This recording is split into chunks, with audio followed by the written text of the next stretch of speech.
Hi there, welcome to another video from the Vickers MG Collection and Research Association. This one continues our sort of short series on restoring belt boxes, and this time it's the number 10 belt box that we featured previously. So interestingly, having cleaned off the number 10 box, this might actually not be an RPLS, Ream Proprietary Limited, it might be JGC, which would mean it's not an Australian number 10, which is quite scarce. So yeah, it looks like it's a British number 10. No other markings on it so far. Well, we've pretty much cleaned it off. It's ready for a primer coat now, so I don't think we're going to find any other markings. But yeah, pleased to see it's JGC there, which is great. So we've cleaned it off. These two holes here, we've just got some filler in those to try and just, so that's where the little handle was.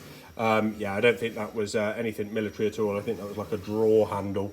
But yeah, we'll leave these, sand these back, and then we'll get a coat of primer on it. Only really, you shouldn't need to prime it, but we're only just, because we've attacked it with, you know, paint remover, paint stripper, wire brushes, stuff like that. The primer will just seal in any rust and hopefully stop that spreading. So here's the number 10 box. We've given it a really good clean off, and you can see we're back to shiny metal. Put a bit of primer over here because we filled these holes with a little bit of body filler, a bit of car filler, car body filler there. Probably need to give them another go over as well. We stuck a bit of paint stripper on the front there as well to get the really crusty stuff off around the bits we couldn't get the wire brush to.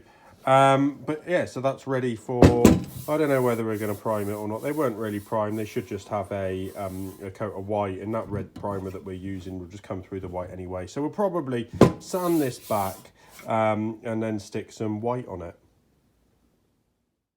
And here's the result of that. A few coats of white paint, a little bit of sanding back of that red, and we've got a box that's ready to stencil. Here's the stencil from Old Time Design Company that Gary designed up for us. So wasn't one on site, now there will be. If you've got any number 10 belt boxes, we've used their number 8 belt box stencils, and they did some 0.5 inch number 2 Mark 1 belt box stencils for us before. But you can see it's quite easy to apply. You've just got to get it lined up and level, and then to start to, yeah, you just take your time. This video is at double speed. This isn't me just doing it really quickly. Take your time, line it up, and you'll see that it folds off there, and then there's a top layer that you take off, peel off as well. And here we go. That's me sort of push it, making sure that it's really fixed well, and then we can start to peel that top cover off to expose the stencil itself.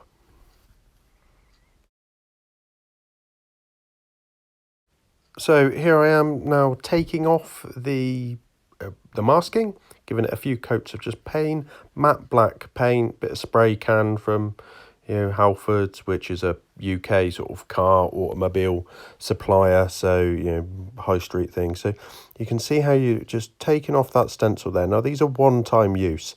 It is possible to save them, but you know what, for the quality that you want to come out with, don't try it. Just take them off. This should have done it a bit better really, because I had to go and, you know, pick out the centers of the letters on this one with a knife. I should have used a scalpel, but, you know, just use one of these craft knives. And yeah, once you can really see the quality of the stencil. There's a couple of smudges, but it's superb work. Yeah, these were put on originally with individual stencils that clip together, and armourers would have that set. And it's worth saying that on other ammunition boxes they should be stamped, not stenciled, but this one was a stenciled example. So yeah, there we go. And then we can start to look at the strap, and the leather. We'd masked it up for the painting, the little leather strap that goes on the front, so just taking that masking off, and you can see that the top part of that strap is in pretty poor condition. So what we're going to have to do is replace that. I found a bit of leather from the stores that we've got, just starting to then cut it down to size. Width was too wide and it was too long, so cutting that bit down to size. And one of the things that it was also too thick. So what I had to do was just start to first remove all the old leather, so that we could compare. Get that stitching out of there as well, because if we've got the stitching out, it means that we can use the same holes to sew the new piece on. And we can have a really good close look at once we'd removed all that. So yeah, we started to compare that piece of leather, make sure that we had the same length on there, see how well that fitted, and then just start to shave it down. So you just see shaving off a little bit to make it a little bit thinner where it was going to be sewn. And you then started to pick away with the needle all that old stitching, start to find those holes. This was in really poor condition, very thin, so trying to be quite gentle with it to make sure it didn't just come off in my hand. It needs a lot of dubbing and leather restorative, so that will happen after the restoration actually. But yeah, starting to poke those holes out so that we reuse them, scrape out all of that old stitching that's there, and make sure that our piece fits. Then I marked up that leather, just with some tiny pinholes, not all the way through, literally just to mark it up, so I could take it away and then just punch them. So I just used a bradawl and just punched holes all the way through so that I didn't have to fight it at all, and I could start to sew quite nicely. Just put a few stitches through with some leather thread, saddle repair stuff, and just started to tie some knots in it, and get that going. And then you can see that try and match that shape. It takes some effort though. I ended up putting a pair of pliers on, using a pair of pliers to pull the needle through sometimes. So yeah, really sort of quite hard work. Didn't try to go through both pieces of leather at once, always tried to just do one, come to one side. And you can see a couple of progress photos here as I went along. And I think it came out quite nicely.